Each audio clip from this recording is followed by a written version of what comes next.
শক্তিশালী মডেল প্রথম অর্ধের খেলা চলছে। হেয়ার কাটিং মনে হচ্ছে উগান্ডা থেকে আছে খেলোয়াড়। দেখি শরীর সতীর্থদের উদ্দেশ্যে একটা পানি বল চলে গেল। সীমান্তের অত্যন্ত প্রহরী সোনিয়া তার পতাকা উত্তোলিত হলো আরেকবার নিজের নিয়ন্ত্রণে। ওই সেই জার্মান থেকে আরেকবার ফ্রান্স থেকে কর্নারের বিনিময়ে বিপদমুক্ত করলেন। প্রথম কর্নার লাভ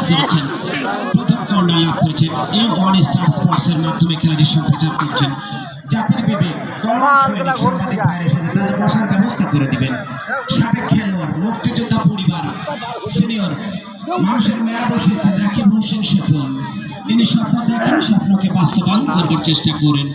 যিনি আমাদের মাঝে উপস্থিত হয়েছেন যখন 5 আসনের মাননীয় সংসদ ধানের শীষে পদপ্রার্থী জগত ফরাসি আরে পানিতে নিয়ন্ত্রণে বাড়ালেন।